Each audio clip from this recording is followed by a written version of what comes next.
Bonsoir à tous. À la une de ce journal, le poumon économique de l'Afrique centrale suffoque et se détériore. La ville de Douala dispose d'un réseau routier en piteux état. La dégradation et l'usure des principales artères plombent la mobilité urbaine, font perdre des points de croissance et exacerbent la grogne des populations. C'est un casse-tête pour des parents d'élèves à l'approche de la rentrée scolaire. La majorité des parents aux revenus faibles manquent d'argent pour acheter des fournitures scolaires et inscrire leurs enfants dans les écoles. Les conditions d'accès au crédit dans les banques donnent du tournis à certains parents d'élèves. Vous les écouterez dans ce journal expliquer leur stratégie pour résoudre l'épineuse équation des préparatifs de la rentrée scolaire. Et Canon de Yaoundé touche le fond. Le club le plus titré du Cameroun est dans la lanterne rouge après la 27e journée de Ligue 1 de football qui s'est disputée ce mercredi après-midi. Pendant ce temps, Edding Sport de la Lequier caresse déjà le rêve d'être champion en titre à la fin de cette saison. On fait le point dans ce journal.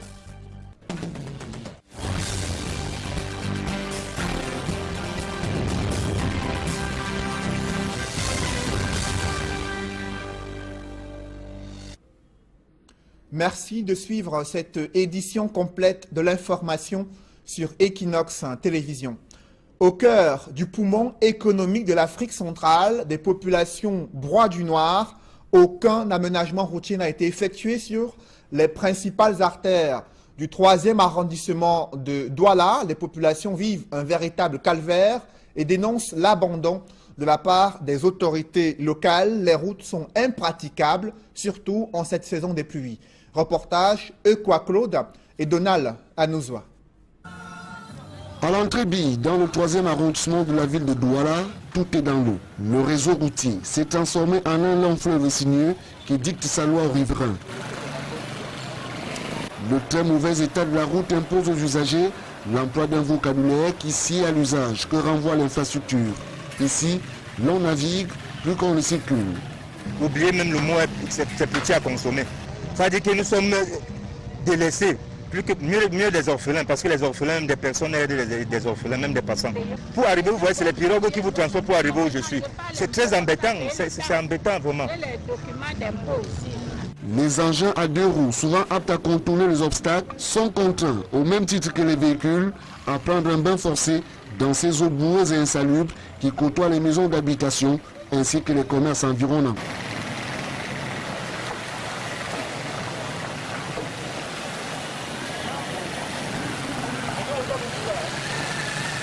Le cliché peu reluisant ne laisse pas pour autant indifférent les populations. Elle dénonce cet état de choses et interpelle par la même occasion les autorités locales au moment où 2018 semble lointain mais certain. Ici, la route, on a abandonné. Il y a tant de populations. Les Camerounais sont ici du sud jusqu'au nord, de l'est à l'ouest. Et on dit qu'on veut faire les élections. On va passer toutes les situations. Près de 25 ans, on est mort ici. Et c'est sous un air de musique que la jeunesse de l'entrée B bouche les trous en attendant l'entrée en scène des entités communales concernées par l'aménagement de ce réseau routier. La dégradation et l'usure des principales artères plombent la mobilité urbaine dans la capitale économique du Cameroun. Automobilistes particuliers, taxis, motos et autres usagers affrontent d'innombrables crevasses et nids de poules qui parsèment la chaussée, ce qui occasionne de nombreux accidents. Dans le 5e arrondissement de Douala, ces routes en piteux état révèlent l'inefficacité des travaux d'entretien routier. François Dikoumet et Sylvestre Hippolyte Zangaou.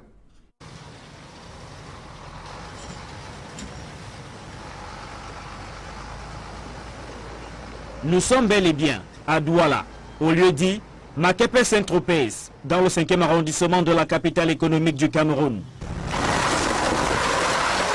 Cette route, qui permet de rallier les quartiers Makepe Misoke et Bonamoussadi, est un véritable cauchemar pour les automobilistes. Les nombreux nids de poules et crevasses qui la jonchent endommagent régulièrement les véhicules. Pourtant, il y a de cela quelques mois, alors que le Premier ministre venait procéder à l'inauguration de nouveaux bâtiments d'une société de téléphonie mobile, à quelques mètres de là, la communauté urbaine de Douala s'était empressée de boucher ces trous, qui se sont reformés quelques jours après. Le Premier ministre, c'est l'homme du gouvernement. Qu'est-ce que vous voulez que nous, les gens du bas, nous fassions? Par rapport aux états de la route, ça me casse les amortisseurs.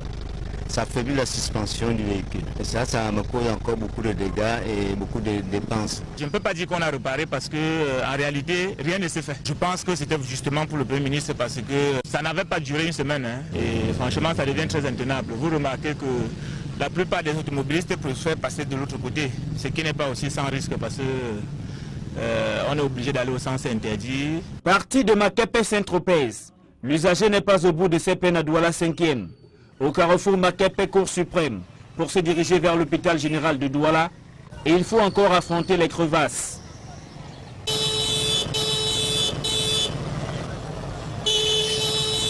Devant l'hôpital général, c'est également avec beaucoup de difficultés que les véhicules circulent. Parti de ce lieu, pour se diriger vers Ndokoti, la chaussée est jonchée de nids de poules, précisément à Bédi. Pourtant, du matériau pour réparer la chaussée est entassé sur le trottoir depuis bientôt un mois. Arrivé à l'entrée de l'annexe de l'hôpital de la Cité des Palmiers, le spectacle d'une route dégradée est le même. Le constat est très amer.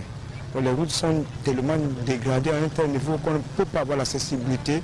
Imaginez-vous qu'un malade soit en urgence. Donc, il peut venir à l'hôpital, ça sera une catastrophe. L'autre jour, quand il y a une manifestation, on est venu nous faire semblant de rendre la route. Bon, nous, on sait qu'on a les obligations, les devoirs. Je pense qu'on a aussi les droits. Nos devoirs, c'est de payer nos impôts et nos droits, c'est de voir les routes bien arrangées. Plusieurs axes de l'arrondissement de Douala 5e sont dégradés. La route Ndokoti-Ndokbong n'échappe pas à cette réalité, surtout au lieu dit Carrefour Sokaver. Dans le reste de l'actualité, le récent week-end et ses 2 jours fériés ont eu un impact sur la reprise du travail. À Yaoundé, la cité capitale, des usagers ont déploré l'absence des agents publics à leur poste de travail. Certains fonctionnaires et cadres d'administration publique sont arrivés bien en retard à leur service ce mercredi. C'est le constat que font Joël Essengé et Marcelin Gansop. Ce mercredi 16 août, peu avant 9 h, le jour se lève timidement au cœur de la capitale. Nous sommes pourtant dans les encablures de plusieurs départements ministériels, dont la santé, la justice, les finances, le commerce, pour ne citer que ces quelques-uns. Des administrations dont les alentours grouillent habituellement de monde, au point où trouver un parking vide relève très souvent de la chance. Mais jusqu'à 10 h ce mercredi, ces parkings ainsi que des bureaux attendaient désespérément leurs occupants. Preuve que la reprise du service a été timide après le long week-end de l'Assomption. Pour ceux des usagers qui avaient des dossiers en instance, il fallait simplement patienter, la mort dans l'âme. Ça a vraiment eu l'impact parce que le long week-end, quand on revient mercredi, il y a lundi, mardi qu'on n'a pas eu à... On devait déposer le dossier pour suivre aussi, pour attendre ce dossier vers le mois de septembre, pour au moins inscrire les enfants à l'école avec les avancements et tout le reste. Mais malheureusement, ça a empêché le fonctionnement de l'État normal. C'est vers 12 h que la plupart des administrations affichaient un effectif acceptable. Parmi les bons élèves, le ministère des Arts et de la Culture. Avant 9 h, le patron des lieux répondait déjà présent. Certains de ses collaborateurs aussi. D'abord, il n'y a pas de raison qu'on arrive plus tard. Et puis, vous savez, à notre niveau de responsabilité, nous avons l'obligation d'être présents. Le ministre lui-même vient très tôt, donc il n'y a pas de raison qu'il arrive et qu'il ne trouve pas que nous sommes déjà au bureau. Vous savez bien que vous avez à reprendre le travail le mercredi, donc le mardi vous faites un effort d'avoir un peu plus de repos que le lundi par exemple, pour être d'attaque. Une conscience professionnelle qui n'anime malheureusement pas tout le monde.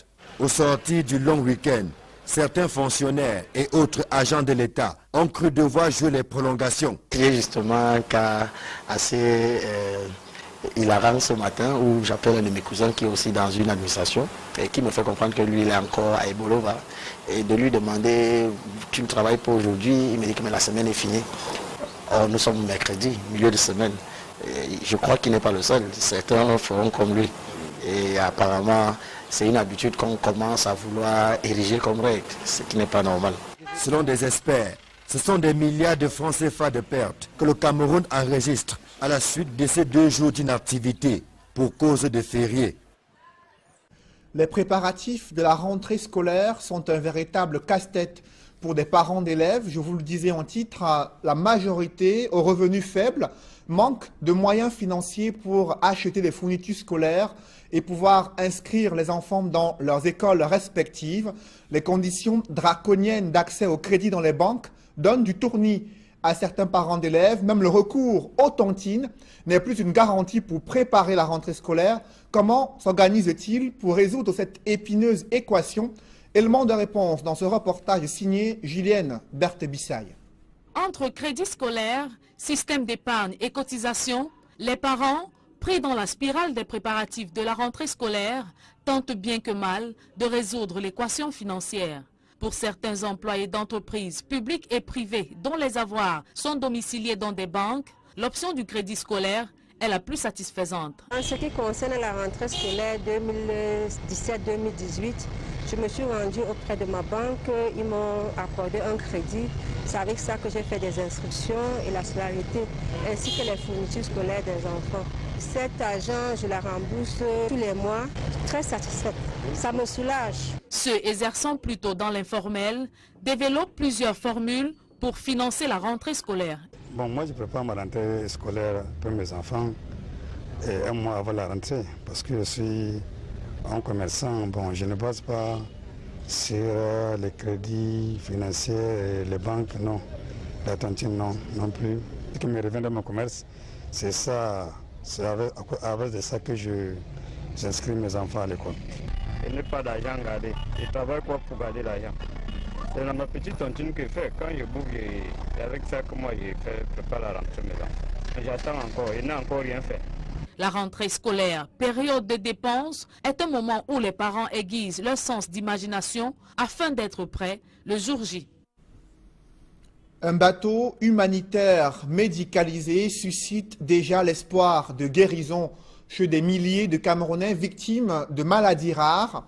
Le bateau Mercy Ship vient d'accoster au port autonome de Douala et plus de 4000 Camerounais doivent bénéficier d'un accès gratuit à des soins durant près de 11 mois à bord de ce bateau. Des précisions avec Innocent Abega et Étienne Pascal Azégué.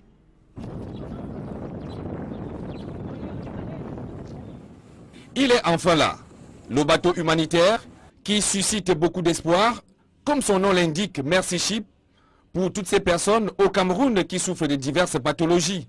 3 tentes ont été érigées sur le poste 10 du quai du port autonome de Douala, qui sera désormais la base de ce bateau flottant pendant les 10 prochains mois. Oui, les patients sont déjà en train d'être amenés depuis à toutes les régions du pays, toutes les personnes qui ont été enregistrées et sélectionnées, et sont en train d'être amenées en ce moment même par l'aide du ministère des Transports. Et donc, ils vont être accueillis ici pour être préparés pour pouvoir recevoir leur chirurgie. Des médecins et spécialistes sélectionnés avec Munici vont s'occuper des cas de goitre, de l'ulcère de Buruli, des malformations orthopédiques, de la chirurgie maxillofaciale, entre autres. Nous nous assurons qu'il y a un processus de contrôle pour que chaque médecin qui viendra opérer ici ait toutes les reconnaissances nécessaires pour pouvoir opérer et travailler en tant que médecin à bord du navire. Les premiers malades seront pris en charge à compter du mois de septembre prochain, rassure l'équipe de cette campagne humanitaire. Nous sommes aussi en train de chercher des patientes pour les fistules obstétricales à travers tout le pays et nous avons, en collaboration avec le gouvernement, aussi collaboration avec UNFPA qui nous aide à trouver des femmes qui ont des fistules obstétricales. Les médecins seront assistés d'un peu plus de 500 personnels issus d'une quarantaine de pays, tous à bord du bateau humanitaire. Le bateau médicalisé a une capacité de 82 lits avec 5 salles de chirurgie. Il est long de 152 mètres et large de 23,7 mètres. Le Mercy Ship est une ONG humanitaire fondée en 1978 à Lausanne, en Suisse. Et le ministre de la Santé publique est annoncé à Douala demain jeudi. André Mamafouda vient toucher du doigt le plateau technique qui est donc installé dans ce bateau de Mercy Ship, mais aussi s'assurer de la prise en charge gratuite de ces 4000 Camerounais durant près de 11 mois. C'est le temps que va durer le séjour de ce bateau sur les eaux territoriales du Cameroun. Bertois est aussi le théâtre de nombreux conflits liés aux litiges fonciers. Des chefs traditionnels sont pointés du doigt dans ces affaires de vente anarchique, mais aussi d'escroquerie foncière. L'autorité administrative déplore cette attitude qui provoque des grognes sociales à Bertois, dans la région de l'Est. Des précisions avec Benjamin Essam. C'est parfois sous la pluie que le nouveau sous-préfet de l'arrondissement de Bertois 2e a parcouru les 21 quartiers et villages de son unité de commandement. En compagnie de ses proches collaborateurs, Évariste Atanganazoa a touché du doigt les problèmes qui minent. Nous avons un petit conflit qui est né du fait que le chef de quartier vient envahir notre territoire. C'est la seule doléance d'ailleurs qu'on a posée en public. Et on a également continué à en débattre au niveau de la Chambre restreinte. Le deuxième problème, nous avons vraiment une insécurité ici. Il y a les femmes qui sont agressées dans la nuit parce qu'il y a des zones où il n'y a pas d'habitation. Les bandits profitent donc pour venir agresser les femmes, arracher les sacs, et ainsi de suite. Voilà. L'essentiel aussi, nous avons parlé aussi d'un peu de l'eau potable. Parmi les difficultés les plus en vue, il y a la braderie foncière orchestrée par les chefs traditionnels. Atanganazoa Évariste apporte déjà quelques solutions. J'ai insisté notamment sur les problèmes fonciers en appelant les chefs traditionnels notamment à des comportements responsables, à jouer leur rôle de veto, de gardien des terres pour lutter contre l'accaparement des terres, les ventes illicites de terrain sur le domaine national en évitant de délivrer des documents connus comme les certificats d'abandon de blocs coutumiers ou bien de jouissance paisible, comme on a l'habitude de dire, ensemble de documents qui sont juridiquement pas valables. Partout où il est passé, le chef de terre a écouté ses administrés avant de prodiguer des conseils. J'ai invité les populations, l'arrondissement de Bertois 2e, à se réunir dans le cadre des comités de développement pour chercher déjà à leur niveau à régler les problèmes qu'ils rencontrent au quotidien. Par exemple, les problèmes d'adduction d'eau, d'éclairage de certains points, de traitement de certains points critiques qui, évidemment, trouvent souvent des solutions à travers l'État ou à travers des collectivités territoriales décentralisées. Dans l'escale internationale, des zones d'ombre persistent sur cette fusillade meurtrière survenue dans un restaurant situé à Ouagadougou, la capitale du Burkina Faso. Après ce carnage où 18 personnes ont été massacrées, l'attaque n'a pas toujours été revendiquée. Les autorités judiciaires lancent un appel à témoins pour retracer le parcours des assaillants et débusquer leurs éventuels complices. Carlos Minoué et Kate Diarra. 2 jours après l'attentat terroriste qui a provoqué 18 morts et 20 blessés graves au Burkina Faso, l'opinion publique nationale a toujours du mal à s'en remettre. Une enquête a été ouverte pour association de malfaiteurs en relation avec une entreprise terroriste, assassinat et tentative d'assassinat. La procureure de la République, Maïsa Sérémé, a également lancé un appel à témoins afin d'aider à l'identification des complices ou des facilitateurs éventuels depuis la planification jusqu'à l'attaque terroriste. Et si jusqu'ici, l'attaque n'a toujours pas été revendiquée, le mode opératoire rappelle fortement celui de l'attaque du Café Cappuccino il y a plus d'1 an, qui avait fait à son tour 30 morts et 71 blessés. L'attaque de dimanche dernier a touché 7 Burkinabés et 8 étrangers, parmi lesquels un Sénégalais, un Nigérien, un Libanais, une Canadienne, un Français, un Turc et 2 Koweïtiennes, comme l'a précisé dans une sortie de presse Alpha Bari, le ministre burkinabé des Affaires étrangères. Jusqu'ici, 3 victimes n'ont pas encore été identifiées.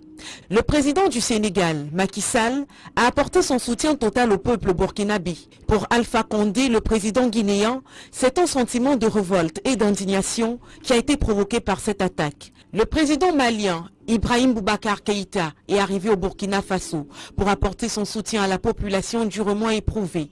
Avec le président burkinabé Roch-Marc Kaboré, il s'est rendu sur le lieu de l'attaque. Dans une déclaration à la presse au palais présidentiel de Ouagadougou, il a affirmé, je cite, « Le G5 Sahel est uni dans ces circonstances. Nous ne baisserons pas les bras, on ne nous effraiera pas. » Fin de citation. Après Ibrahim Boubacar Keïta, c'est le président en exercice de l'Union africaine et président de la Guinée qui est attendu dans le pays.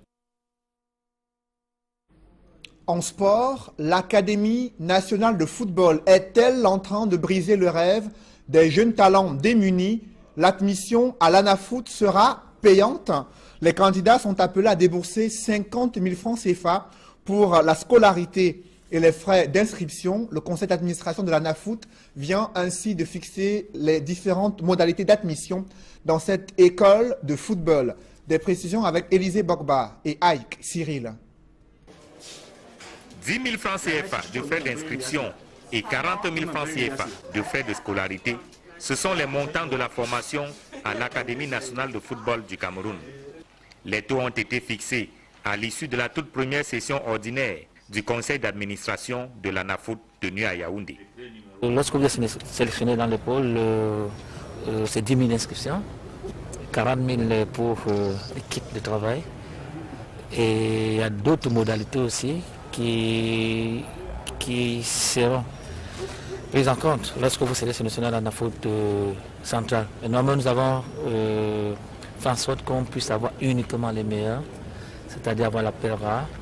Parce qu'après tout, nous pensons au football camerounais, nous pensons aussi à ces jeunes qui, même après les carrières de footballeurs, peuvent avoir des métiers. On va faire des formations telles qu'ils pourront avoir des diplômes qui peuvent les permettre de trouver de l'emploi dans d'autres services. Si les montants de la formation sont connus, les candidats devront quant à eux passer par un test de sélection qui se fera de l'arrière-pays jusqu'au niveau national. Nous avons nommé des responsables de pôle qui vont aller jusqu'au niveau des départements, jusqu'au niveau même des villages pour chercher la perle rare. Et après cela, ils vont se retrouver dans les chefs-lieux de chaque région. C'est-à-dire 50, ils vont continuer à travailler. Et l'année prochaine, ces enfants de 11-12 ans auront pratiquement dans les 13 ans. Et à partir de là, il y aura d'autres tests de recrutement qui pourront les permettre d'entrer à l'académie nationale qui sera basée à Yaoundé. Également au menu du conseil d'administration de l'ANAFOOT, les questions liées au règlement intérieur, au statut du personnel et au fonctionnement de l'académie. Nous avons planché sur tous les dossiers qui consistaient donc à implanter l'ANAFOOT. Vous savez, l'ANAFOOT existait sur le papier. À partir de maintenant, nous avons créé les structures pour pouvoir l'accueillir d'abord au niveau des régions. Les 10 régions vont connaître des poules qui vont recevoir les jeunes footballeurs camerounais et les meilleurs seront aussi au niveau de Yaoundé pour pouvoir finaliser leur formation. On a examiné également l'organigramme, on a examiné le personnel de l'ANAFOOT. Nous avons également détaillé exactement les âges, conformément au décret qui a été signé par le président de la République. Créée par décret présidentiel le 25 septembre 2014, l'Académie nationale de football a pour mission, entre autres, l'initiation et l'encadrement des jeunes à la pratique du football de haut niveau, le développement de l'expertise nationale dans les métiers liés au football. Toujours dans ce chapitre consacré au football, Eding Sport de la Lekié caresse déjà le rêve de remporter son tout premier titre de champion du Cameroun après avoir battu les cotonculteurs 1-0 lors du match comptant pour la 27e journée de Ligue 1 ce mercredi. Les Eding Sport creusent l'écart et compte désormais 6 points d'avance sur son dauphin Coton Sport de Garoua. Joël Essengé et Aïk Cyril. Eding Sport de la Lekié prend le large à la tête du championnat national de football Elite One. Eding a remporté le derby qui l'opposait à son dauphin, Coton Sport de Garoua, 1-0 au stade annexe numéro 1 de l'Omnisport de Yaoundé. Le but d'Eding Sport de la Lekié porte l'estampille de Nguidjol à la 41e minute.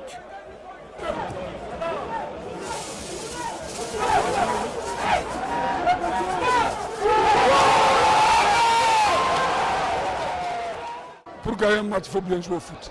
On continue à bien jouer. Le jour où on ne joue pas bien, on perd. Le jour où on est mauvais, on accepte. Mais là, quand on est bien, on va gagner. Si on est bien, on gagne. Si on n'est pas bien, on ne gagne pas. Donc, on va continuer à bien jouer au foot et le reste viendra seul. Les choses n'ont pourtant pas été faciles face à une équipe de Coton Sport de Garoua qui a donné du répondant. C'est vrai que nous venions dans ce match pour refaire un peu le retard. Malheureusement, on n'a pas pu. Donc maintenant, l'écart est de 6 points. Donc il va falloir travailler dur pour maintenir le cap. Bon, il faudra maintenant qu'on compte peut-être sur les autres. Donc nous, on ne voudrait pas compter sur les autres. Donc pour nous, il est question de gagner nos matchs et s'accrocher déjà sur cette deuxième place.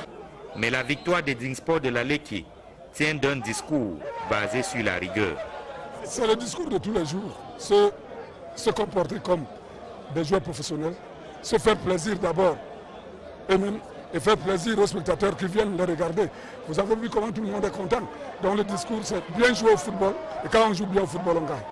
Cette victoire marque peut-être le tournant du championnat, avec désormais 6 points d'avance sur Coton Sport de Garoua.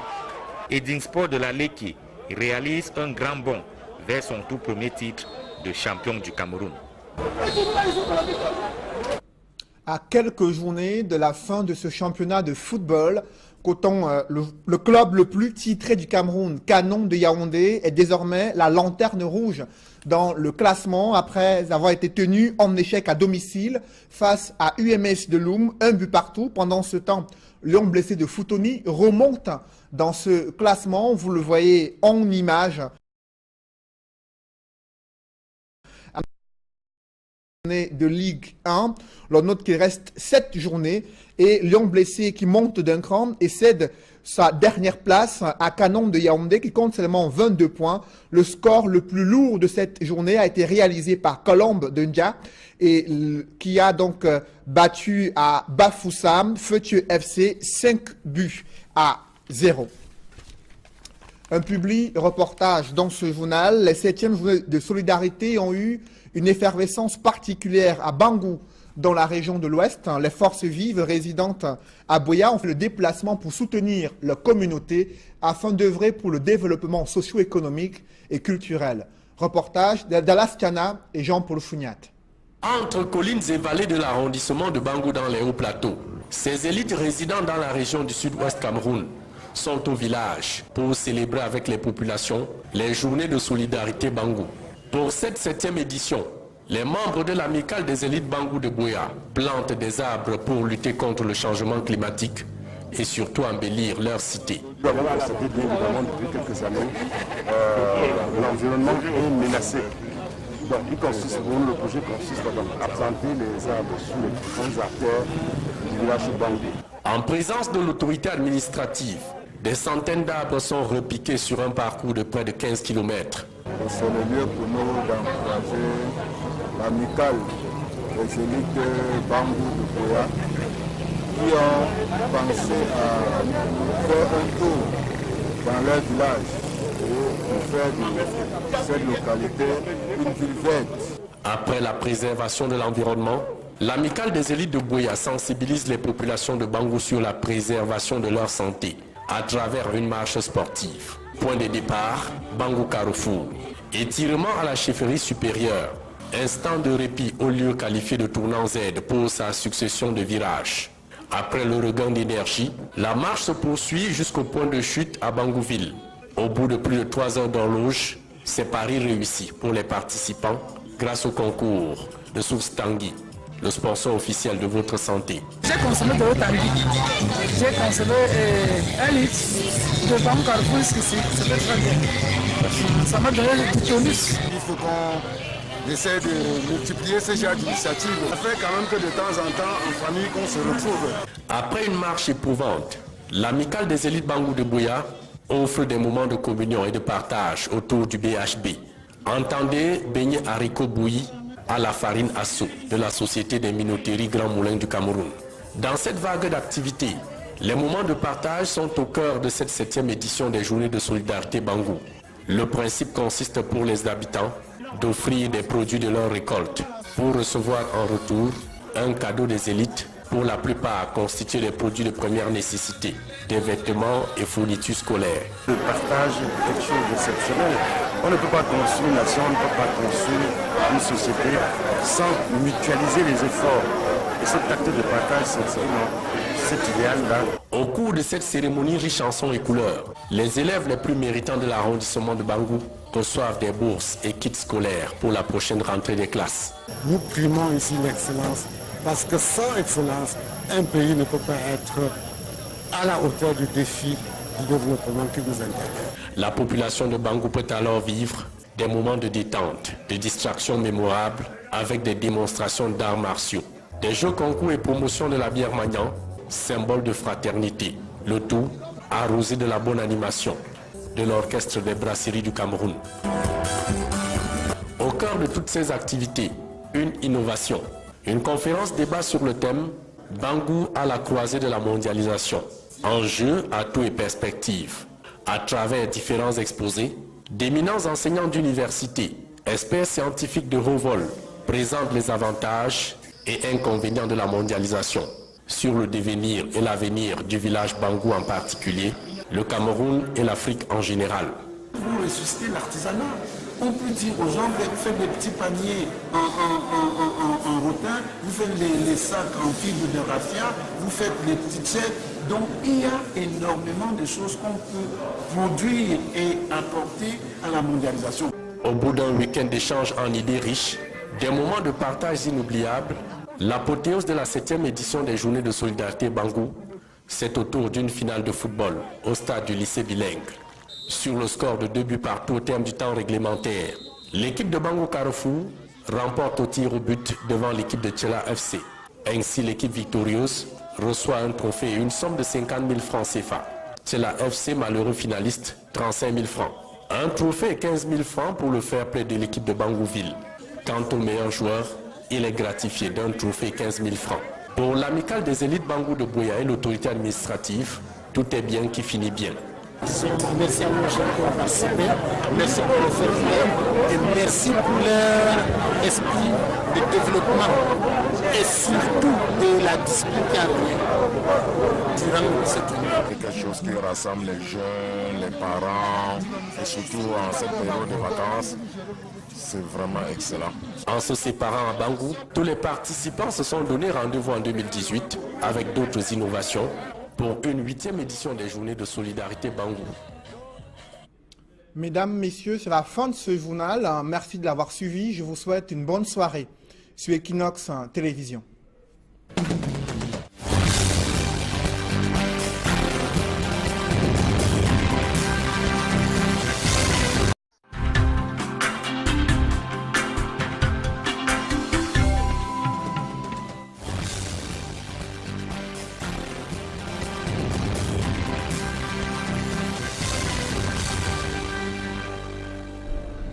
Bonsoir à tous. À la une de ce journal, le poumon économique de l'Afrique centrale suffoque et se détériore. La ville de Douala dispose d'un réseau routier en piteux état. La dégradation et l'usure des principales artères plombent la mobilité urbaine, font perdre des points de croissance et exacerbent la grogne des populations. C'est un casse-tête pour des parents d'élèves à l'approche de la rentrée scolaire. La majorité des parents aux revenus faibles manquent d'argent pour acheter des fournitures scolaires et inscrire leurs enfants dans les écoles. Les conditions d'accès au crédit dans les banques donnent du tournis à certains parents d'élèves. Vous les écouterez dans ce journal expliquer leur stratégie pour résoudre l'épineuse équation des préparatifs de la rentrée scolaire. Et Canon de Yaoundé touche le fond. Le club le plus titré du Cameroun est dans la lanterne rouge. Après la 27e journée de Ligue 1 de football qui s'est disputée ce mercredi après-midi. Pendant ce temps, Edding Sport de la Lequier caresse déjà le rêve d'être champion en titre à la fin de cette saison. On fait le point dans ce journal.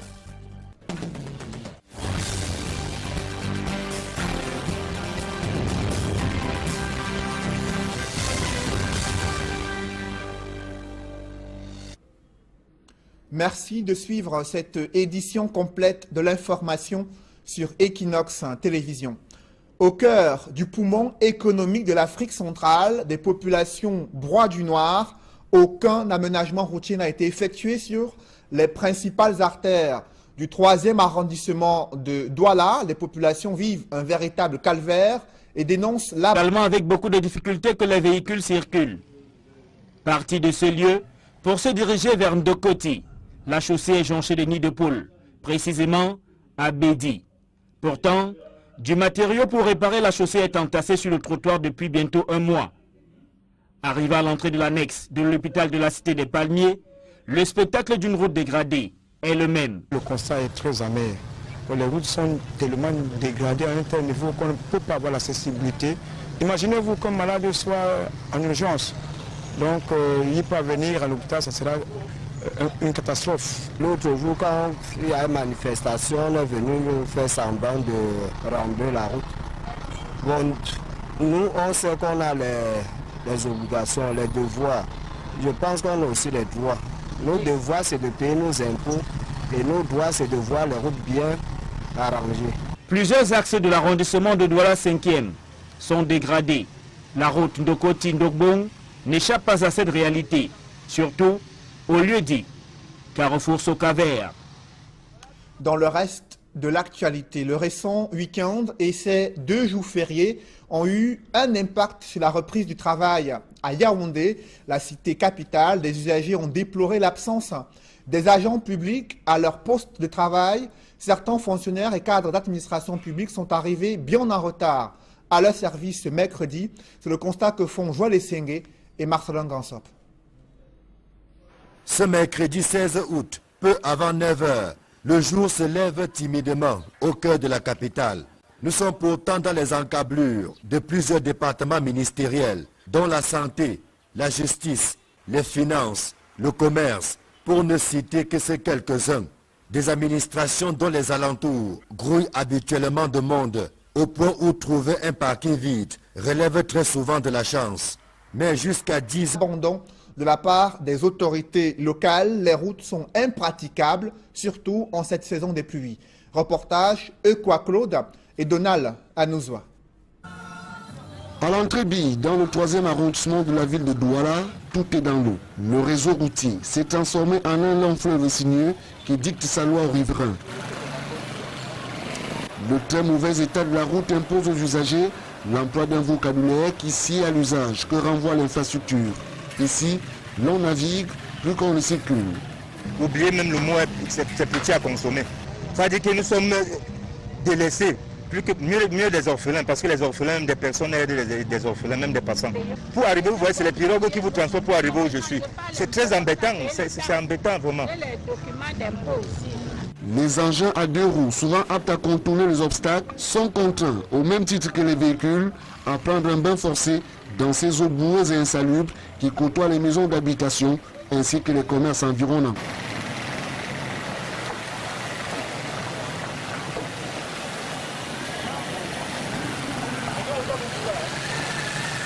Le cliché peu reluisant ne laisse pas pour autant indifférent les populations. Elle dénonce cet état de choses et interpelle par la même occasion les autorités locales au moment où 2018 semble lointain mais certain. Ici, la route, on a abandonné. Il y a tant de populations. Les Camerounais sont ici, du sud jusqu'au nord, de l'est à l'ouest. Et on dit qu'on veut faire les élections. On va passer toutes les situations. Près de 25 ans, on est mort ici. Et c'est sous un air de musique que la jeunesse de l'entrée bouche les trous, en attendant l'entrée en scène des entités communales concernées par l'aménagement de ce réseau routier. La dégradation et l'usure des principales artères plombent la mobilité urbaine dans la capitale économique du Cameroun. Automobilistes particuliers, taxis, motos et autres usagers affrontent d'innombrables crevasses et nids de poules qui parsèment la chaussée, ce qui occasionne de nombreux accidents. Dans le 5e arrondissement de Douala, ces routes en piteux état révèlent l'inefficacité des travaux d'entretien routier. François Dikoumé et Sylvestre Hippolyte Zangaou.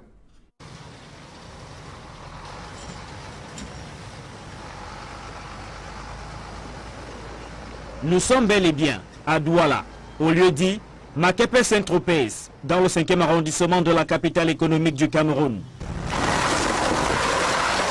Cette route, qui permet de rallier les quartiers Makepe-Misoke et Bonamoussadi, est un véritable cauchemar pour les automobilistes. Les nombreux nids de poules et crevasses qui la jonchent endommagent régulièrement les véhicules. Pourtant, il y a de cela quelques mois, alors que le Premier ministre venait procéder à l'inauguration de nouveaux bâtiments d'une société de téléphonie mobile, à quelques mètres de là, la communauté urbaine de Douala s'était empressée de boucher ces trous, qui se sont reformés quelques jours après. Le Premier ministre, c'est l'homme du gouvernement. Qu'est-ce que vous voulez que nous, les gens du bas, nous fassions? Par rapport aux états de la route, ça me casse les amortisseurs. Ça affaiblit la suspension du véhicule. Et ça me cause encore beaucoup de dégâts et beaucoup de dépenses. Je ne peux pas dire qu'on a réparé parce que en réalité, rien ne s'est fait. Je pense que c'était justement pour le Premier ministre parce que ça n'avait pas duré une semaine. Et franchement, ça devient très intenable. Vous remarquez que la plupart des automobilistes préfèrent passer de l'autre côté, ce qui n'est pas aussi sans risque parce que on est obligé d'aller au sens interdit. Parti de Makepe Saint-Tropez, l'usager n'est pas au bout de ses peines à Douala 5e. Au carrefour Makepe Cour suprême, pour se diriger vers l'hôpital général de Douala, et il faut encore affronter les crevasses.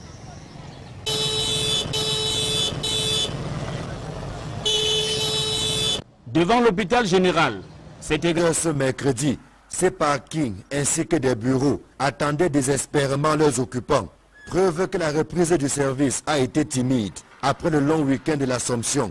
Pour ceux des usagers qui avaient des dossiers en instance, il fallait simplement patienter, la mort dans l'âme. Ça a vraiment eu l'impact parce que le long week-end, quand on revient mercredi, il y a lundi, mardi qu'on n'a pas eu à... On devait déposer le dossier pour suivre aussi, pour attendre ce dossier vers le mois de septembre.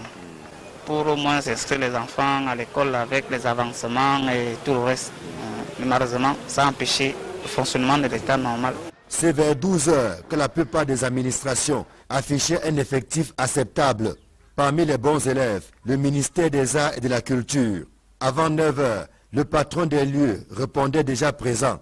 Certains de ses collaborateurs aussi. D'abord, il n'y a pas de raison qu'on arrive plus tard. Et puis, vous savez, à notre niveau de responsabilité, nous avons l'obligation d'être présents. Le ministre lui-même vient très tôt, donc il n'y a pas de raison qu'il arrive et qu'il ne trouve pas que nous sommes déjà au bureau. Vous savez bien que vous avez à reprendre le travail le mercredi, donc le mardi vous faites un effort d'avoir un peu plus de repos que le lundi par exemple, pour être d'attaque.